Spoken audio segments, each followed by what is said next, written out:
제가 평소에 알고 지내던 커플이 있는데, 이 커플들이 지금은 이제 저기 말씀드릴 수 없는 그 나라에 가서 열심히 사역을 하고 있는 아주 귀한 커플입니다.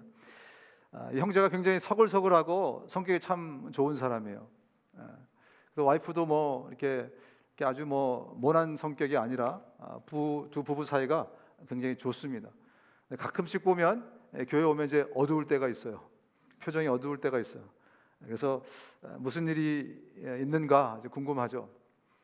근데 나중에 알고 보니까 이 커플들이 다 괜찮은데 가끔씩 싸움을 하는데 그 싸움이 장난이 아닌 거예요. 아주 그냥 굉장히 격렬하게 싸우는 때가 있다고 합니다. 아니 성격도 온순하고 괜찮은데 갑자기 그런 일이 가끔씩 생긴다는 겁니다. 그래서 와이프가 이 형제를 굉장히 면밀히 관찰을 했어요.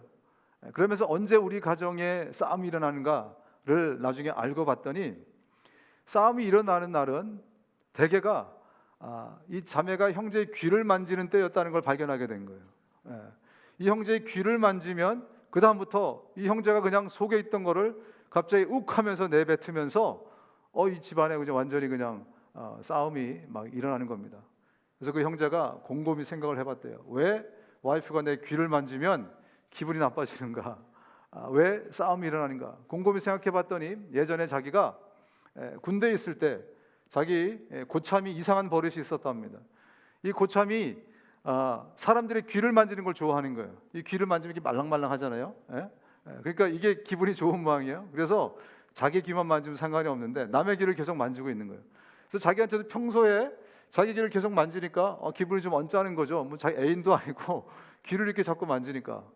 그러다가 어느 날을 이제 축구를 볼 때였습니다. 축구를 열심히 집중해서 보고 있는데 갑자기 이 고참이 뒤에 오더니 또 자기 귀를 만지는 거예요.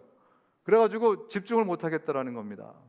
그래서 화가 나가지고 갑자기 뒤를 돌아서 자기 고참에게 만지지 마십시오. 정식으로 딱 그렇게 얘기를 한 겁니다. 그랬더니 고참이 너 일로 와봐. 이래가지고요 밤새 얼차려를 받고 밤새 몽둥이 찜질을 당하고, 그래서 그때 그 상처가 이 잠재의식 속 깊은 곳까지 내려가 있었던 겁니다.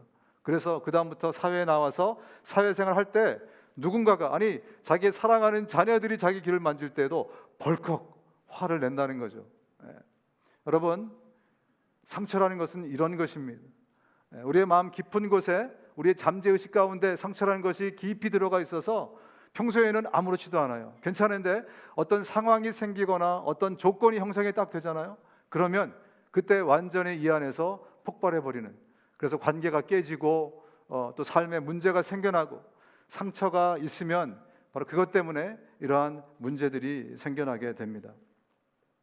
특별히 우리 마음속 깊은 곳에 있는 이 상처들은요, 이것을 제거해내기가 굉장히 어렵고 힘듭니다. 오래된 상처일수록, 큰 상처일수록 그 뿌리가 굉장히 깊어서 이거를 꺼내려면 마치 뿌리 깊은 나무를 이 안에서 꺼내는 것처럼 그런 어려운 일이 있습니다. 어떤 젊은이가 자기를 쥐라고 생각하는 이상한 정신병에 이제 걸리게 된 거예요. 어떤 트라우마 때문에 이렇게 생겼는지 모르지만 자기 자신을 마우스 있죠, 마우스, 쥐라고 생각을 하는 거예요. 그래서 급기야는 정신병원에 입원을 했습니다. 그래서 아무리 의사 선생님이 얘기를 해줘도 당신은 쥐가 아니라 사람입니다, 쥐가 아니라 사람이에요, 계속 얘기를 해줘도 나는 쥐라는 거예요. 그래서 이 의사 선생님이 열심히 고민을 하다가 묘책을 하나 생각을 해냈습니다. 그래서 이 청년을 불렀어요. 불러가지고 내가 진단을 해보니까 당신이 쥐가 맞습니다. 쥐가 맞다고 얘기를 해준 거예요. 그러니까 그 청년이 그 얘기를 딱 듣고 깜짝 놀라면서, 아니 그 사실을 아는 사람이 많지 않은데 어떻게 용하게 그 사실을 알았냐고 의사 선생님에게 막 얘기를 한 겁니다. 이제 당신은 정말 명의십니다. 당신은 이제 내가 신뢰하겠습니다. 이 의사 선생님이 생각했던 대로 움직여주는 겁니다. 지금부터 근데 내가 당신을 치료하겠습니다. 자, 눈을 감으세요.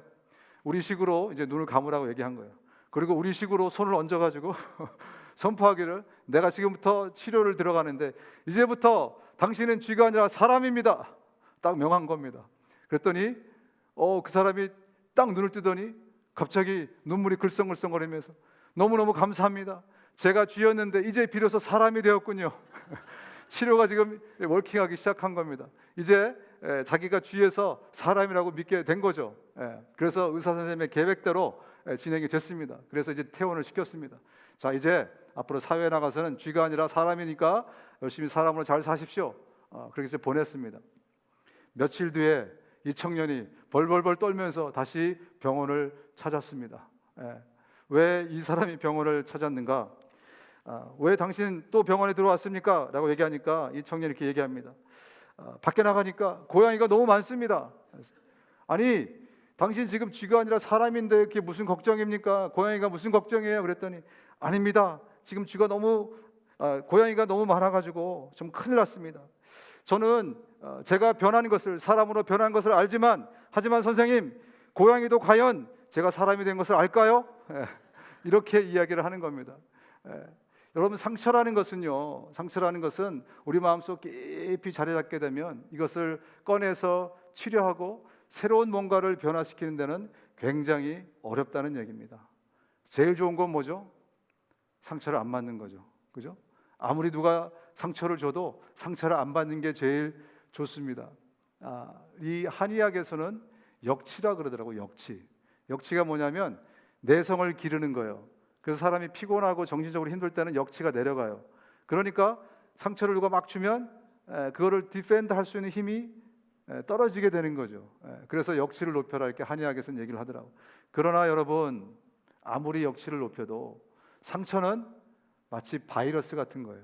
공중에 떠다니는 바이러스. 그래서 그 바이러스를 우리가 피해 보려고 마스크도 쓰고 장갑도 끼고 그리고 열심히 손도 닦고 그렇지만 어떤 일이 벌어집니까? 그래도 감기 걸리고 그래도 독감 걸리고. 그렇듯이 상처라는 것은요, 이 상처가 한번 발생하면 여기에 머무르지 않고 부모의 상처가 누구에게? 자녀에게 가죠. 그죠? 자녀끼리, 형제끼리도 상처를 나눠 갖고 그 다음에 이웃에게도 우리가 상처를 주고 받고 그런 일이 반복됩니다. 세상에서 너무 상처가 많아가지고 교회 가면 상처가 없을 줄 알았는데, 그래서 교회 왔더니 교회 안에서도 상처를 받고, There is no 상처 free zone. 거의 이 세상 어디에 가든지 상처 프리 존은 없습니다. 그렇다면 어떻게 우리가 이 상처를 처리하고 방지하고 이 상처를 치료할 것인가? 오늘 우리가 읽은 이 본문의 말씀을 통해서 한 3가지 정도만, 중요한 3가지를 한번 살펴보도록 하겠습니다. 우리 본문으로 돌아가겠습니다. 시편 103편 1절에서 5절까지입니다. 같이 한번 읽어보겠습니다. 시편 103편 1절에서 5절 시작. 내 영혼아 여호와를 송축하라. 내 속에 있는 것들아 다 그의 거룩한 이름을 송축하라. 내 영혼아 여호와를 송축하며 그의 모든 은택을 잊지 말지어다. 그가 네 모든 죄악을 사하시며 네 모든 병을 고치시며 네 생명을 파멸해서 속량하시고 인자와 국률로 관을 씌우시며 좋은 것으로 네 소원을 만족하게 하사 네 청춘을 독수리같이 스럽게 하시는도다. 첫 번째로 우리 상처를 치유하는 방법은, 이 상처의 치유는요, 치유에 대한 믿음을 회복하는 것으로부터 시작이 됩니다. 치유에 대한 믿음, 치료에 대한 믿음을 회복하는 것으로부터 상처는 치유된다. 지금 이 시편 103편은 다윗이 지은 시입니다. 다윗은 그가 만난 하나님을 우리에게 설명해 주고 있습니다. 우리 하나님은 치료자의 하나님이시다. 우리 하나님은 치료하시는 치유자의 여호와 라파 되신 하나님이시다라는 것을 말씀하고 있습니다. 우리 하나님은 우리의 마음의 소원을 들으시고 그 소원을 이루어 주시는 그러한 하나님이시고, 또 우리의 삶을 새롭게 하셔서 마치 독수리가 공중을 나는 것처럼 우리의 삶을 새롭게 하셔서 우리가 비상할 수 있도록 도우시는 바로 그 하나님이 하나님이시다라고 우리에게 이 본문의 구절을 통해서 설명을 해주고 있습니다. 구약에 여러 인물들이 있지만 이 어떤 심리, 사이콜로지를 하는 사람들의 입장에서 보면 이 다윗만큼 상처가 많은 사람이 어디 있을까? 그죠? 그는 어릴 때부터 부모들에게도 인정받지 못했습니다. 거절감이라는 그 상처를 다윗은 처음부터 안고 시작합니다. 그 많은 형제들 중에 7 형제들 중에 이 사무엘이 기름 부으러 왔을 때 딱 한 사람만 빠졌죠. 제일 어린 동생 다윗만 저 들판에서 양을 치고 있었습니다. 아버지에게도 인정받지 못하는 거절감의 상처를 그가 가지고 자랐습니다. 사무엘이 기름을 부었지만 어떻습니까? 10여 년의 세월 동안을 그는 왕이 되지 못했어요. 계속해서 방황하면서 들판에서 도망다니며 늘 생명의 위협을 받으면서 그렇게 방황하는 시절을 십수년을 보냈습니다. 그 사울 왕의 엄청난 질투, 시기심 이런 것들 때문에 그의 삶이 완전히 망가질 정도로, 다윗의 삶이 완전히 망가질 정도로, 그래서 어딘가에 가서는 자기가 살아남기 위해서 미친 척도 하고 침을 질질 흘리고 아무데나 오줌을 막 넣고 이런 생활까지, 비참한 생활까지 그가 했습니다. 그리고 드디어 그가 왕이 되었습니다. 왕이 되었는데 문제가 무엇입니까? 그는 너무 많은 피를 흘린 거예요. 사람이 사람을 죽이면요, 이것은 굉장한 트라우마입니다. 일생에 아마 잊어먹을 수 없는. 그러나 이스라엘 역사에서 어쩌면 가장 많은 사람을 그 손에 피를 묻히면서 죽였던, 그 안에 얼마나 많은 고통이 있었겠습니까? 그저 멀쩡한 사람을 그가 죽여야만 되는 그러한 일이 벌어졌는데, 그러나 아마 엄청난 상처가 이 가운데 있었을 것입니다. 그래서 하나님도 그에게 성전을 짓는 것을 맡기지 않지 않습니까? 그러다가 그의 말년은, 노년은 쉬웠습니까? 그의 아들 압살롬이 반란을 일으키지 않습니까? 아들에게 목숨을 위협당하면서 쫓겨났던 비참한 그런 삶을, 그래서 어떻게 보면 일생 동안 다윗은 상처투성이로 그렇게 살았습니다. 그런데 감사한 것은 그가 만난 하나님은 치료자의 하나님이셨다는 거죠. 그가 만난 하나님은 그를 치료하시고 그를 위로하시고 그를 격려하시고 그를 세워서 마치 독수리가 공중을 나는 것처럼, 홀을 나는 것처럼 그의 인생을 비상하게 만드신 그 하나님을 그가 만났다. 바로 그것을 오늘 찬양하면서 저와 여러분들에게 시편 103편을 통해서 우리에게 소개를 하고 있는 것입니다. 여러분, 하나님은 구약부터 신약까지, 창세기부터 계시록까지 나는 너희를 치료하는 치료자 하나님이다 라는 것을 계속해서 강조하고 있습니다. 아담과 하와가 범죄해서 덜덜 떨면서 그들이 숨었을 때 하나님이 그들을 찾아가시면서 그들을 위로하고 그들의 마음을 치료하십니다. 그리고 동물의 가죽을 만들어서 옷을 입혀주시면서 두려움과 공포 가운데 있던 그들을 치료하면서 거기서 그들을 꺼내주시지 않습니까? 출애굽기는 어떻습니까? 이렇게 말씀하고 있습니다. 출애굽기 15장입니다. 내가 애굽 사람에게 내린 모든 질병 중에 하나도 너에게 내리지 아니하리니 나는 너희를 치료하는 여호와임이라. 이제 아무것도 아닌 이스라엘 백성들을 내 백성을 삼으면서 그들을 광야 가운데 이끌고 가지 않습니까? 그러면서 그들에게 자기 자신을 아이덴티파이 하기를, 나는 너희를 치료하는 치료자 하나님이다 라고 그렇게 말씀하십니다. 그리고 구약의 맨 마지막에 말라기가 있지 않습니까? 말라기 4장 2절에도 이렇게 말씀합니다. 내 이름을 경외하는 너희에게는 공의로운 해가 떠올라서 치료하는 광선을 비추리라. 계시록에도 마찬가지입니다. 여러분, 계시록에도 하나님의 보좌 밑에서 생명수의 강이, 생수의 강이 흘러나오지 않습니까? 그 좌우변에는 생명나무가 있는데 그 생명나무의 이파리는 어디에 쓰는 거라고요? 치료하는 데 쓰는 이파리라. 그렇게 보면 창세기부터 계시록에 이르기까지 하나님이 계속해서 저와 여러분들에게 말씀하시는 것은 나는 너희를 회복하고 너희를 치료하는 치료자 하나님, 여호와 라파의 하나님이다 라는 것을 계속해서 강조하고 있습니다. 저와 여러분들은 상처가 없는 사람은 아마 아무도 없을 것입니다. 다윗만큼은 아니어도 우리 인생 자체가 상처와 육신의, 또 우리의 마음에, 우리의 심령에 계속해서 병과 상처가 이렇게 쌓여서 시간이 지나면 지날수록, 저도 보니까 우리 집에 늘어나는 것은 약병수더라고요. 약병수. 저희는 뭐 보통이 아니에요. 미국 사람들 약 먹는 거 보면요, 뭐 이거 먹어서 이게 나빠지니까 저거 먹고, 저거 먹어서 또 나빠지니까 저거 먹고, 한 10대 개씩 계속 약 먹는 걸 보면서 야, 참 인생이 참 이렇구나, 그런 생각을 좀 하게 됩니다. 육신의 병, 마음의 병, 우리가 산전수전 다 겪고 공중전까지 다 겪고 이제 뭐 나이가 어느 정도 이렇게 찼지만, 그래서 더 세상이 밝아지고 우리 인생이 더 좋아져야 되는데 어떻습니까? 더 우울해지고 더 깜깜해지고, 그죠? 앞으로 대책도 더 없어지고, 이런 걸 보면 우리 인생이라는 것이 우리의 생각만큼 이렇게 멋지게 펼쳐지는 것보다는 점점점 암울해지고 어두워지고 또 자신감이 없어지고, 그것이 우리의 인생이 아닌가. 그래서 하나님이 저와 여러분들에게 말씀하십니다. 걱정하지 말라. 나는 너를 치료하는 치료자 하나님이시다. 너를 회복하는, 그래서 너를 이 젊음처럼 저 높은 창공을 향해서 비상할 수 있도록 만들어주는 그 하나님이 바로 나다라고 말씀을 해 주시는 것입니다. 그런데 문제는 치료받아야 할 우리 인간들이 하나님의 치료의 능력을 믿느냐는 것입니다. 여러분 가운데 믿음이 있으십니까? 하나님이 여러분을 회복시키시고 여러분을 새롭게 하신다고 하시는데 그것에 대한 믿음이 확실하십니까? 하나님이 여러분의 병을 고치실 그 능력이 있다는 것을 믿으십니까? 하나님의 인텐션이 여러분을 회복하고 새롭게 하겠다고 하시는 건데 그것에 대한 믿음이 있냐는 것입니다. 이 예수님이 이 땅에 오셨을 때 사람들은 믿음이 없었어요. 하나님에 대한 믿음이 없었습니다. 그래서 하나님에 대한 믿음이 없으면 어떤 결과가 벌어지는지 예수님을 통해서 우리에게 설명을 해주고 계십니다. 예수님이 이 땅에 오셔서 수많은 병자를 고치셨습니다.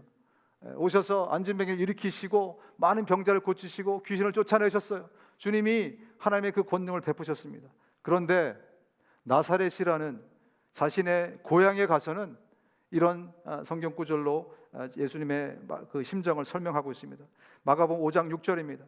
거기서는 아무 권능도 행하실 수 없어서 다만 소수의 병자에게 안수하여 고치실 뿐이었고 그들이 믿지 않음을 이상히 여기셨더라. 예수님의 소문을 들어서 그들은 분명히 알았을 거예요. 수많은 병자를 고치고 앉은 병이를 일으키고 문둥병자까지도 깨끗하게 하시고, 그러나 정작 자신의 고향에 갔을 때 그가 발견한 것은 뭡니까? 믿음이 없었더라는 거죠. 그래서 이 성경 구절이 뭐라고 얘기하고 있습니까? 아무 권능도 행하실 수 없었더라. 왜? 능력이 부족해서? 능력이 없어서? 아니요, 믿음이 없었기 때문에. 우리에게 믿음이 없으면 하나님이 우리를 치료하실 수 없습니다. 우리에게 믿음이 없으면 하나님이 우리를 회복하실 수 없다는 말씀을 하고 계신 것입니다. 그래서 그 나사렛 사람들에게 예수님이 이렇게 말씀합니다. 내가 참으로 너에게 이르노니 엘리야 시대에 하늘이 3년 6개월을 닫히어서 온 땅에 큰 흉년이 들었을 때 이스라엘에 많은 과부가 있었을 때 엘리야가 그 중에 한 사람에게도 보내심을 받지 않고 오직 시돈 땅에 있는 사렙다 한 과부에게 뿐이었으며, 또 선지자 엘리사 때에 이스라엘에 많은 나병 환자가 있었을 때 그 중에 한 사람도 깨끗함을 얻지 못하고 오직 수리아 사람 나만 뿐이었더라. 무슨 말씀을 하고 있습니까? 지금으로부터 860년 전에 엘리야라는 선지자가 있었는데 그때 이 온 이스라엘 땅에 기근이 들었습니다. 근데 기근이 들면 제일 고통당하는 게 가난한 사람들이잖아요. 그 중에 과부, 가장 큰 고통을 당하는 사람입니다. 그래서 하나님께서 그 과부에게 은혜를 베푸시려고 찾아봤더니 이스라엘 땅에는 하나님에 대한 믿음이 있는 사람이 아무도 없었다는 거예요. 그래서 어떻게 합니까? 저 이세벨의 고향인 바로 거기에까지, 시돈 땅까지 엘리야를 보냈다는 거예요. 그래서 이방의 과부를 도우실 수밖에 없었다. 그때뿐만이 아니라 엘리사 시대에도 마찬가지다. 이스라엘에 수많은 문둥병자들이 있었는데 그들 중에 하나님에 대한 믿음을 가진 사람을 발견할 수가 없어서 저 이방 땅에, 시리아 땅에 나아만이라는 사람을, 나아만 장군을 치료할 수밖에 없었다. 그 얘기를 예수님이 지금 나사렛 사람들에게 하시면서 왜 이렇게 너희들은 안타까운 삶을 살고 있느냐, 그 말씀을 하고 있습니다. 여러분, 지금은 저와 여러분들이 아마 그 신유라든지 또 육신의 병을 고치는 일들을 많이 보지 못할 거예요. 그죠? 왜냐하면 하나님께서 은혜를 주셔서 의학과 과학과 이런 것들이 너무 많이 발달되어 있기 때문에 요즘 아프다고 저를 찾아와서 기도해 주십시오 이런 분들 제가 거의 만나보지 못했어요. 아프면 의사를 찾아가고 병원을 찾아가고 약을 먹고 그렇죠. 그러나 여전히 하나님의 능력과 은혜는 저 선교지에서 계속됩니다. 여러분들도 단기 선교를 떠나시면 당장 경험할 수 있는 것이 우리가 사는 지금 이 땅하고는 너무너무 달라요. 그래서 제가 만난 그 한의사 중에 한 분은요, 침 하나 가지고 그분이 미국에서는 인정을 못 받아요. 명의로 소문이 났으면 떼돈을 벌었을 텐데 여기서는 침을 가지고 잘 이렇게 사람을 잘 못 고쳐요. 근데 선교지만 가면 자기가 명의가 된답니다. 가서 안질병을 막 일으키고요, 병든 사람을 침 하나로 막 고치고, 그래서 동료 외국 선교사들이 자기를 소개해가지고 BBC에서 와서 자기 다큐멘터리를 찍을 정도로 그런 선교사를 제가 만난 적이 있습니다. 또 같이 사역하시던 옛날에 의사분이 한 분 계셨는데 이분은 저에게 그런 얘기를 하시더라고요. 목사님, 선교지에 가면요 바세린 하나로 엄청난 병을 고친다는 거예요. 바세린, 우리가 살 수 있는 그 바세린 하나 가지고 피부병을 많이 고친다는 거예요. 특별히 후진국에 가면요 이 피부병 문제가 굉장히 심각합니다. 그래서 이게 잘 처리가 안 돼갖고 썩기도 하고 막 그런 일들이 많이 발생하는데 이분은 바세린 하나 몇 통을 들고 가면 거기 가서 하나님의 힐링의 역사를 경험하고 온다는 거예요. 여전히 하나님은 그분의 치유자의 능력의 하나님이십니다. 그래서 우리를 고치십니다. 그렇다면 오늘 저와 여러분들의 우리 속 깊은 곳에 있는 이 마음의 상처, 마음의 병까지도 고치실 수 있는가? 여러분, 그것에 대한 믿음이 있으십니까? 그렇습니다. 하나님께서는 여전히 치유자 되신 그 하나님께서는 그 능력으로 저와 여러분의 생각과 마음을 고치실 수 있는 분이시고, 그분이 우리에게 요구하는 것은 네가 과연 믿음이 있느냐. 온 무리가 예수를 만지려고 힘쓰니 이는 능력이 예수께로부터 나와서 모든 사람을 낫게 함이로라. 당시에 많은 사람들이 예수님을 만나고 경험하면서 그들의 삶의 많은 문제를 고쳤습니다. 육신의 병을 고치고 마음의 병을 고치고.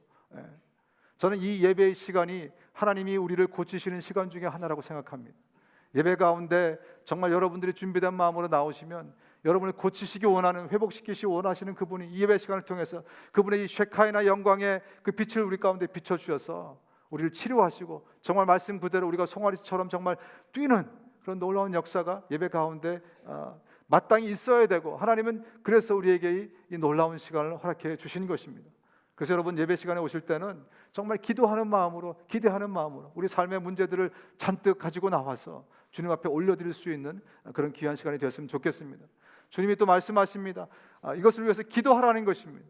기도 가운데 하나님이 우리를 고쳐주시겠다고 말씀을 하고 있는 겁니다.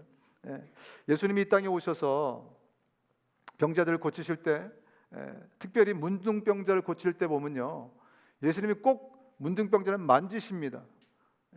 집에 돌아가셔서 문둥병자들을 고칠 때 장면들을 한번 찾아보십시오. 문둥병자를 고칠 때만큼은 말씀으로 하지 않고 꼭 가서 이렇게 만져주세요. 그 진물이 나고 얼마나 더럽고 그런 몸이겠습니까? 근데 가서 예수님이 꼭 만지시면서 그러면서 치유를 하십니다. 왜 그럴까요? 왜 예수님은 꼭 만지시면서 치유를 하실까? 예수님은 단지 육체의 병만을 고치는 것을 원치 않으신 거예요.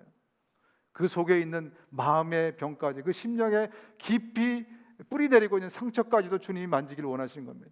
수년 동안, 수십 년 동안 이 인간의 따뜻한 손을 한 번도 경험해 보지 못한 바로 그 문둥병자들이 그 마음에 얼마나 외로움과 거부감과 거절감과 많은 상처가 있겠습니까? 예수님의 따뜻한 손으로 그 힐링 핸즈를 통해서 그들의 손을 잡으시고 그들을 만지시면서 그 심령 깊은 곳까지 만지시는, 바로 그것 때문에 예수님이 그렇게 하신 것입니다. 예수께서 그들의 눈을 만지시며 이르시되 너희 믿음대로 되리라. 눈먼 사람을 고쳐주시면서 굳이 그 눈을 만지십니다. 그래서 그 심령 속에 깊이 자리 잡은 그 상처까지도, 당시에 장애인들은요, 장애인들을 만지면 부정하다고 얘기를 하는 그런 시절이었습니다. 장애를 가진 사람을 만지면 부정하다, 부정하다. 그런 시대에 예수님이 일부러 그들을 만지시는 이유는 그들의 영혼을, 그들의 심령을, 마음속 깊은 곳을 터치하기 위해서 그렇게 하신 것입니다. 그래서 주님이 말씀하십니다. 야고보가 이렇게 얘기하죠. 너희 중에 병든 자가 있느냐? 그는 교회의 장로들을 청할 것이요 그들은 주님의 이름으로 기름을 바르며 그를 위하여 기도할지니라. 기도가 역사합니다. 기도가 역사하는 힘이 큽니다. 저와 여러분들 가운데 육신의 병이나 마음의 병이 있을 때 함께 정말 기도하면서 하나님의 놀라운 역사를 경험할 수 있기를 주님의 이름으로 축원합니다. 두 번째, 어떻게 하나님이 우리의 상처를 치료하시나? 하나님의 사랑을 경험케 하면서 그 사랑을 통해서 저와 여러분 가운데 있는 깊이 자리 잡은 이 아픔을 주님은 치료하십니다. 다시 본문으로 돌아가면 6절부터 10절입니다. 여호와께서 공의로운 일을 행하시며 억압당하는 모든 자를 위하여 심판하시는도다. 그 행위를 모세에게, 그의 행사를 이스라엘 자손에게 알리셨도다. 여호와는 긍휼이 많으시고 은혜로우시며 노하기를 더디하시고 인자하심이 풍부하시도다. 자주 경책하지 아니하시며 노를 영원히 풀지 아니하시리로다. 우리의 죄를 따라 우리를 처벌하지는 아니하시며 우리의 죄악을 따라 우리에게 그대로 갚지 아니하셨으니. 우리 하나님은 긍휼의 하나님이시라는 것입니다. 우리 하나님은 인자하신 분이시고 우리 하나님은 자비가 많으신 분이시고 그분은 무엇보다 사랑의 아버지, 사랑의 하나님이시다라고 다윗이 자기가 경험한 그 하나님을 우리 가운데 소개를 하고 있습니다. 여러분, 허물과 죄투성인 사람에게 받은 상처는 사람을 통해서 치유할 수 없습니다. 하나님을 직접 만나고 하나님을 경험하면서 하나님을 통해서 그 아픔들이, 그 상처들이 치유가 되는 것입니다. 하나님의 초월적인 능력으로 하나님 우리를 치료해 주시기도 하시지만 이 상처들은 다시 재발되기도 하고요. 또 상처가 없었는데 누군가에 의해서 또 다른 상처가 우리 가운데 또 부어지기도 하고, 어떤 상처는 인생 전체를 통해서 조금씩 계속해서 다루어가야 될 그러한 상처들도 있습니다. 그렇기 때문에 주님의 그 힐링 핸즈로 우리를 만지셔서 우리를 당장에 치료하시기도 하시지만, 주님과의 사랑의 관계를 회복하면서 그 사랑 가운데서 예수 그리스도 그분과의 관계를 회복하면서 그 사랑 가운데서 하나님이 저와 여러분들을 만지시고 우리를 계속해서 치료해 나간다고 말씀하고 계신 것입니다. 우리 심리학자들에 의하면 그 두 가지, 이거를 크게 두 가지로 나누는 것도 사실은 말이 안 되지만, 어쨌든 크게 두 가지로 나누면 두 타입의 상처가 있다고 합니다. 첫 번째 상처는 absence. 이거는 결핍에 의한 상처죠. 마땅히 부모로부터 혹은 가까운 사람으로부터 마땅히 받아야 될 상처인데, 아니 그 상처가 아니라 사랑인데 그 사랑을 받지 못해서 생기는 상처라는 거예요. 그래서 이 A형이라고 합니다. A형. 이 A형의 상처들은 내가 받아야 될 것을 받지 못해서 가진 상처. 또 B타입의 상처는, B는 뭐냐면 bad, 나쁘다, 뭐 그런 뜻이죠. 잘못된 관계에서 오는 상처입니다. 나의 사랑을 누군가가 뺏어가거나 아니면 나의 존엄성을 무시하거나 내 자존감에 깊은 상처를 만들거나 이러면 B타입의 상처가 생긴다고 합니다. 그래서 A타입 또 B타입 나름대로 상처받은 사람이 거기에 대한 리액션을 따르게 한다는 거죠. 첫 번째 A형은 결핍으로, absence로 생긴 이 상처는요, 이 사랑을 채우기 위해서, 내가 받지 못했기 때문에 이 사랑을 채우기 위해서 남의 사랑을 내가 갈취하는 거예요. 그래서 딴 사람의 내가 사랑을 받기 위해서 타인을 통제하고 견제하고 공격하고, 그래서 이간질하고, 왜? 내 편을 만들어야 되니까, 그죠? 내 사랑을 만들기 위해서. 웃는 거 보니까 여러분들이 다 그렇게 하는 거죠. 저도 그렇고 우리 대부분의 사람들이 이 A타입 그리고 B타입 모두를 사실은 가지고 있습니다. 그래서 이렇게 우리가 서로 질투하면서 그 사랑을 자꾸 가지고 오려고 하고, 사람을 통해서 자꾸 그 부족한 사랑을 채우려고 한다는 거죠. 여러분, 그래 보니까 어떻습니까? 사람을 통해서 부족한 사랑문을 채워보려고 하니까 어떤 결과가 나타났습니까? 또 상처받지 않습니까? 그죠? 또 어려움 당하지 않습니까? 내가 사람을 통해서 사랑받지 못했다고 또 다른 사람을 통해서 이것을 채우려고 하다가는 거기에 또 다른 부작용이 생겨나요. 이 사랑은 오직 우리 하나님을 통해서만 채울 수 있는, 회복할 수 있는 그러한 상처입니다. 우리가 아직 죄인 되었을 때 그리스도께서 우리를 위하여 죽으심으로 하나님께서 우리에 대한 자기의 사랑을 확증하셨느니라. 언제 하나님 우리를 사랑하셨다고요? 우리가 죄인 되었을 때, 우리가 자격도 갖추지 못했고 우리가 하나님을 전혀 알지도 못했을 때, 그때부터 하나님은 저와 여러분들을 사랑하셨고, 그때부터 우리에게 우리의 모든 최고의 것, 하나님의 최선의 것을 우리 가운데 주셨다라고 말씀하고 있습니다.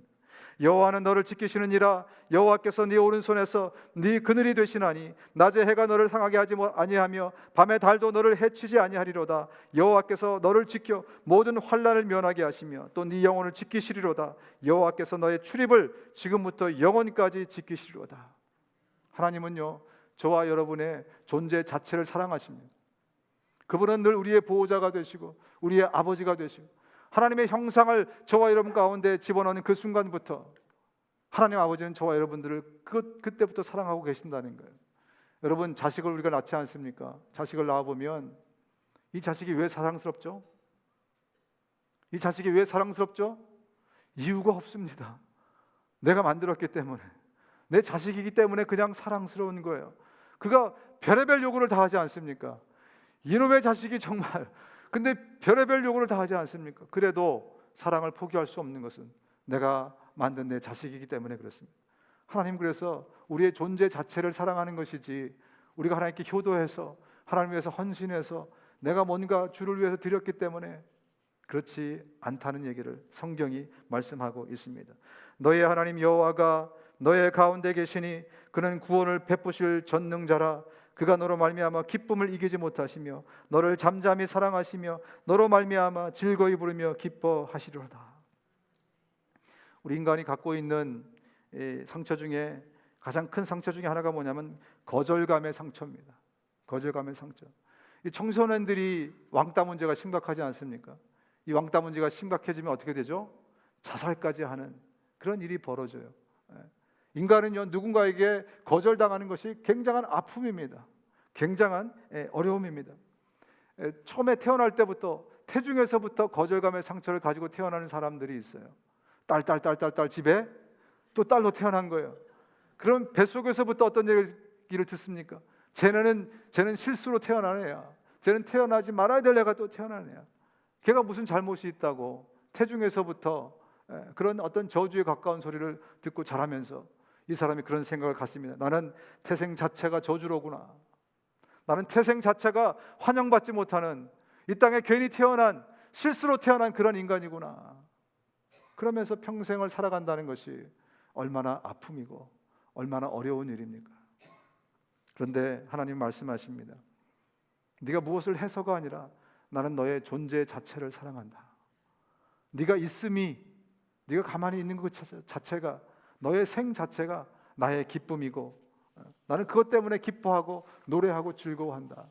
그 말씀을 오늘 이 시간에 저와 여러분 가운데 하고 계십니다.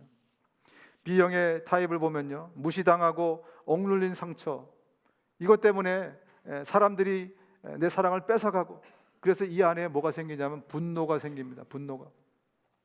그래서 평소에는 멀쩡한데요, 어떤 일이 트리거가 되면 이 안에 분노가 폭발하는데 이게 너무나 엄청나게 폭발해서 사람을 죽이기까지 합니다. 얼마 전에 한국 사회에서 굉장히 신문지상에 많이 오르내렸던 묻지마 살인 사건 기억하십니까? 지하철에 그냥 괜히 갑자기 지하철에서 누군가 사람을 막 찔러 죽이는 거예요. 그런 일들이 유행처럼 번진 적이 한때 있어서 신문에 이렇게 많이 났었습니다. 그 사람들 범인을 잡고 보니까 하나같이 그 마음 가운데 분노가 있는 거예요. 표현할 수 없는 분노가 이 자리 가운데, 이 무의식 가운데 있다가 뭐가 딱 트리거가 되면 이 분노가 폭발하면서 그런 어처구니 없는 일들을 벌인다는 거죠. 주변 사람들을 만나보면 그렇게 착한 사람이 왜 그런 일을 했는지 자기는 도저히 이해가 안 간다, 이런 반응이 대부분입니다. 주님이 말씀하십니다. 여호와께서 이르시되 내가 너희를 사랑하였노라 하나 너희는 이르기를 주께서 어떻게 우리를 사랑하셨나이까. 하나님이 끊임없이 내가 너의 존재 자체를 사랑한다, 네가 뭘 해서가 아니라 너 그 사람, 너를 내가 너무나 사랑한다라고 말씀하시는데 하나님께 사람들이 어떤 반응을 보인다고요?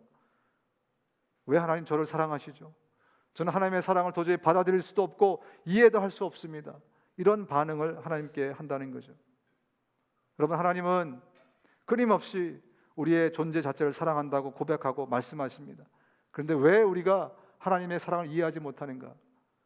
저와 여러분들이 이 세상에서 배운 로맨스의 사랑에 익숙해져 있기 때문에 그렇습니다. 로맨스의 사랑은 어려운 말로 가치를 추구하는 사랑이라고 얘기합니다. 가치를 추구하는 사랑이기 때문에 가치가 있는데 그 가치가 떨어지면 사랑이 어떻게 되죠? 사랑이 식을 수밖에 없어요. 너무 예뻐서, 우리 자매들도 너무 예쁘면 안 됩니다. 너무 예뻐서 그 가치 때문에 사랑했어요. 근데 사람이 가만히 있나요? 늙으면 어떻게 되죠? 그 가치가 떨어지게 되어 있습니다. 그러면 로맨스의 사랑은 식게 되어 있는 거예요. 너무 능력 있는 남자도 안 됩니다. 능력 보고 결혼하니까. 그래서 그 능력 때문에 결혼했는데 나이 먹으니까 이제 밥값을 못하는 거예요. 그럼 어떤 반응을 보입니까? 사랑이 식게 되어 있는 것입니다. 그러나 하나님의 사랑은 로맨스의 사랑, 가치 추구의 사랑이 아니라 하나님의 사랑은 아가페의 사랑입니다. 하나님의 무조건적인 사랑, 내가 무엇을 갖고 있어서 공부를 잘해서 칭찬받는, 아니 성실해서 이뻐하는, 헌신을 많이 하기 때문에 축복하는 그 사랑이 아니라 나의 존재 자체, 그 자체가 하나님의 무한한 사랑을 받기에 충분하다는 거죠. 바로 그 사랑으로 하나님이 저와 여러분들을 사랑하시고 그 사랑으로 우리를 회복시키실 것입니다. 우리가 그 사랑을 경험하고 그 사랑을 만끽할 때 우리 안에서 이 모든 결핍에, 아니면 이 분노의 모든 것들이 다 해결이 된다라고 말씀을 하고 있습니다. 우리의 영혼이 목말라 하는 사랑은 이 로맨스의 사랑이 아니라 아가페의 사랑입니다. 그래서 저와 여러분들은 그 사랑을 계속해서 그리워하고 있는 것입니다. 그래서 하나님이 말씀하십니다. 요한일서 4장 8절입니다. 함께 읽겠습니다. 요한일서 4장 8절 시작. 하나님은 사랑이심이라 하나님의 사랑이 우리에게 이렇게 나타난 바 되었으니 하나님이 자기의 독생자를 세상에 보내심은 그로 말미암아 우리를 살리려 하심이라. 사랑은 여기 있으니 우리가 하나님을 사랑한 것이 아니요 하나님이 우리를 사랑하사 우리 죄를 속하기 위하여 화목제물로 그 아들을 보내셨습니다.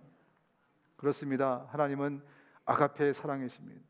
무조건적인 무한한 그 사랑의 하나님께서 저와 여러분을 우리가 이 땅에 태어나기 전부터 무조건적으로 사랑하셨다.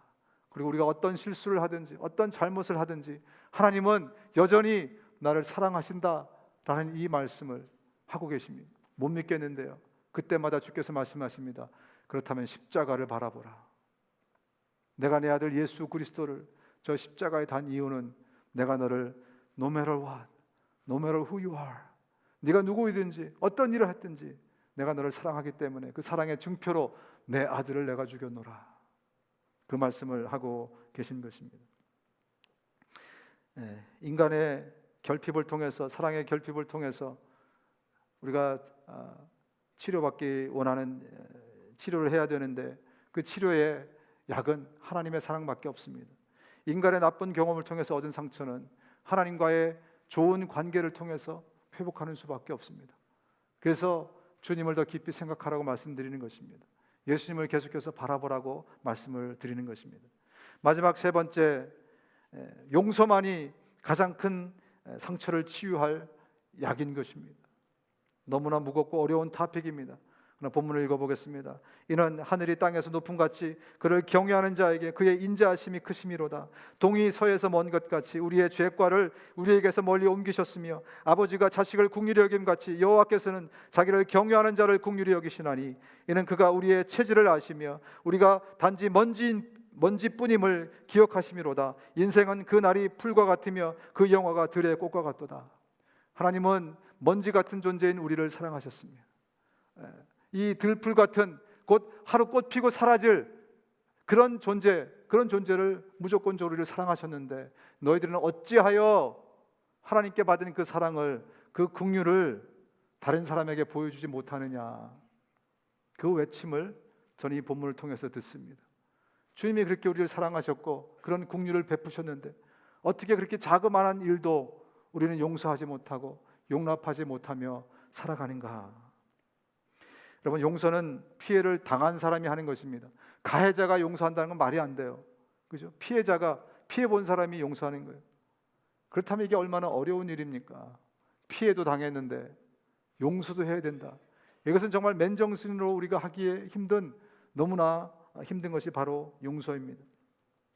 그런데 베드로가 예수님께 묻습니다. 제 형제들이 나에게 잘못을 했는데 내가 어떻게 해야 됩니까? 주여, 형제가 내게 죄를 범하면 몇 번이나 용서하여 주리이까? 7번까지 하오리이까? 예수께서 이르시되 너에게 이르노니 7번뿐만 아니라 7번을 70번까지라도 할지니라. 저는 이 구절을 묵상하면서 형제가 나한테 실수한 것을 생각했어요. 형제가 나한테 조금 잘못한 것을 생각해서 예수님이 7번에 1번까지 하라, 그 정도야 뭐. 근데 이 본문을 자세히 묵상해 보니까 내게 범죄하면이라는 단어가 있습니다. 그냥 실수한 정도가 아니고 나한테 범죄를 한 거예요. 범죄. 그때 내가 어떻게 해야 됩니까? 주님 우리에게 도전을 주십니다. 용서하라. 어렵지 않습니까? 그죠? 나에게 범죄한 자를 내가 용서해야 된다. 근데 왜 주님이 우리에게 이렇게 도전하십니까? 사실 이것은 율법적인 강압적인 명령이 아닙니다. 여러분에게 권면하는 겁니다. 이거 정말 어려운 거거든. 이거 너무 힘든 거야. 근데 앞으로 무조건적으로 네가 한번 용서해 봐라. 이렇게 권면하고 있는 것입니다. 왜? 나를 위해서입니다. 나를 위해서예요. 용서만이 이 상처를 말끔히 씻어낼 수 있는 약이기 때문에. 그래서 저와 여러분들에게 이 어려운 것을 요구하고 계시는 것입니다. 최근 미국에서 여러분도 뭐 들어보셨겠지만 여자 백인 경찰이 자기 집에 들어오는 그 흑인 남자를 총으로 쏴서 죽였어요. 강도인 줄 알고. 집을 잘못 찾아왔는데 여자가 경찰이다 보니까 총을 갖고 있었어요. 그래서 그 사람을 쏴서 죽였어요. 그러고 나서 어떤 일이 벌어졌는가, 이게 아주 굉장히 화제가 됐습니다. 그래서 한번 잠깐 여러분에게 보여드리도록 하겠습니다. 이웃 주민을 오인 사살한 전직 경찰관 앰버 가이거에게 법원이 형을 선고합니다. And assess the defendant's punishment at 10 years imprisonment in the Texas Department of Criminal Justice. 예상보다 낮은 형량 선고에 법정 밖에 시민들은 야유를 쏟아냈습니다.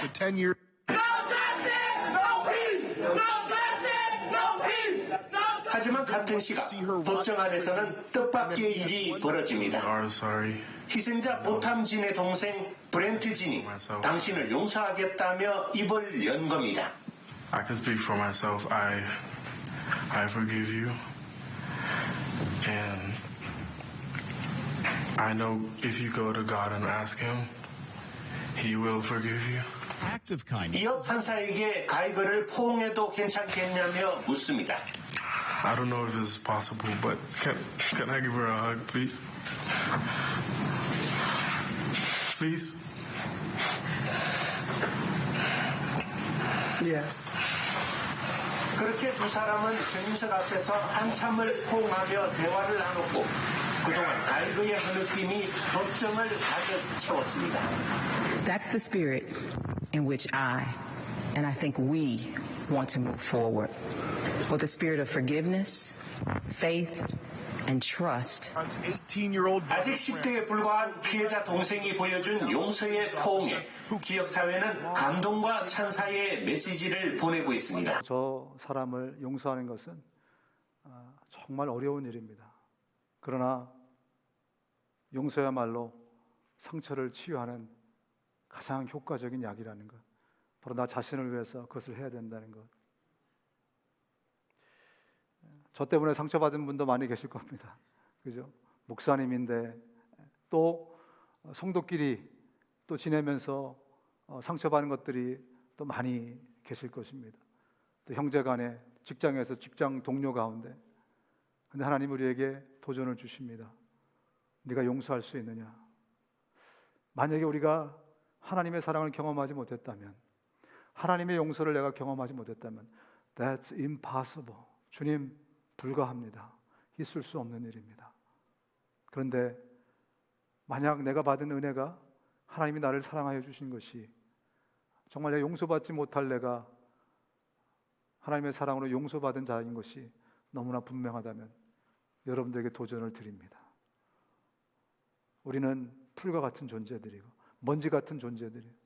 언제 하나님 우리를 불러가실지 모르는 금방 없어질 그러한 존재들인데 그렇다면 우리 삶에서 용서받지 못할 일이 무엇이 있을까? 용서하지 못할 일이 무엇이 있을까? 용서야말로 가장 확실한 치유책입니다. 용서를 생각하면 저에겐 두 인물이 떠오릅니다. 하나는 외국인이고 하나는 또 우리의 한국 사람 중에 한 분인데 넬슨 만델라라고 여러분 기억하시는 남아 연방의 흑인 대통령이 된 사람입니다. 이분은 흑인 인권가로 남아공에서 이제 태어나서 열심히 흑인들의 권리를 위해서 정치도 하고 막 싸우다가 44세에 감옥에 들어가서 71세에 그때 나오게 됩니다. 무려 27년간을 억울하게 감옥에서 반역죄를 뒤집어쓰고 그렇게 살았습니다. 처음에 그가 감옥에 들어갔을 때 변호사한테 여기는 지옥이야. 여기야말로 지옥 같은 데가 어디 있어. 내가 또 탄압을 당했다. 그렇게 분노하면서 외쳤습니다. 그런데 그가 감옥에서 하나님을 만났다고 합니다. 그리고 그의 마음이 변화가 됐어요. 그래서 그의 마음에 감사가 찾아오기 시작했습니다. 내가 건강한 것도 감사하고 보잘것없는 빵이지만 몇 끼마다 먹을 수 있어서 감사하고 깜깜한 감옥이지만 작은 창으로 하늘을 볼 수 있어서 감사하고 강제 노동 현장에 가서 열심히 일해야 되지만 푸른 농작물을 볼 수 있어서 감사하고. 그래서 변호사가 물었답니다. 아니 당신 이렇게 표정이 바뀌었는데 삶이 바뀌었는데 뭐가 변한 게 있습니까? 이렇게 얘기했다 그래요. 삶이 변한 건 아무것도 없습니다. 환경이 바뀐 것은 없지만 내 마음이 바뀌었습니다. 그러면서 그가 27년 뒤에 드디어 감옥에서 이제 해방이 됩니다. 그리고 나서 그는 백인들을 용서했습니다. 백인들을 증오하고 저주했던 그가 백인들을 용서하기를 선포하고 그리고 노벨 평화상을 받고 그리고 최초의 흑인 대통령이 됩니다. 그리고 대통령이 되어서도 결코 복수하지 않고 용서의 삶을 살아갔습니다. 지금도 우리의 가슴을 따뜻하게 하는 그런 삶으로 자리 잡았습니다. 우리 한국 교계에도 이 용서의 아이콘 같은 분이 계십니다. 손양원 목사님이라는 분이 계십니다. 여수 순천 반란 사건 때 공산당에 의해서 큰아들, 둘째 아들 동인과 동신이 순교를 당했습니다. 안재선이라는 이 공산당원 중에 하나가 이 두 사람을 쏴 죽였어요. 그런데 이 손양원 목사님이 이 안재선을 찾고 찾아서 이 안재선을 용서해주고, 자기 두 아들을 죽였는데 용서해주고 자기 양아들로 어답트를 시켰습니다. 그래서 나중에 이 안재선이 예수를 믿고 삶이 완전히 변하게 되는 그런 놀라운 일을 합니다. 두 아들의 장례 예배 때 우리 손양원 목사님의 감사 기도를 여러분들에게 읽어드리고 그리고 예배를 마치도록 하겠습니다. 첫째, 하나님 감사합니다. 나 같은 죄인의 혈통에서 순교의 자식들이 나오게 하셨으니 하나님께 감사합니다. 허다한 많은 성도 중에 어찌 이런 보배들을 주께서 하필 나에게 맡겨주셨는지 그 점 또한 주님께 감사합니다. 삼녀 중에서도 가장 아름다운 두 아들 장자와 차자를 바치게 된 나의 축복을 하나님께 감사합니다. 넷째, 한 아들의 순교도 귀하거늘 하물며 두 아들이 함께 순교했으니 더욱 감사합니다. 예수 믿다가 누워 죽는 것도 큰 복이라 하거늘 하물며 전도하다가 총살 순교했으니 더욱 감사합니다. 미국 유학 가려고 준비하던 내 아들 미국보다 더 좋은 천국에 갔으니 내 마음이 안심되어 감사합니다. 나의 사랑하는 두 아들을 총살한 원수를 회개시켜서 내 아들 삼고자 하는 사랑의 마음을 주신 하나님께 감사합니다. 내 두 아들 순교로 말미암아 무수한 천국의 아들들이 생길 것이 믿어지니 우리 하나님께 감사합니다. 아홉 번째, 이 같은 역경 중에서 이상 8가지 진리와 하나님의 사랑을 찾는 기쁜 마음, 여유 있는 믿음 주신 우리 주 예수 그리스도께 감사합니다. 용서는 우리가 할 수 있는 능력이 우리에게 없기 때문에 할 수 있는 일이 아닙니다. 그러나 인간이 할 수 있는 가장 위대한 일 중에 하나가 바로 이 용서라는 것입니다. 내가 하고자 할 때 성령께서 우리를 도와주실 것입니다. 나는 정말 하기 싫고 나는 어렵지만 주님의 권면을 받아들여 내가 내 손을 내밀고자 할 때 기도하시면 성령께서 우리를 도와주실 것입니다. 그리고 우리를 치료해 주실 것입니다.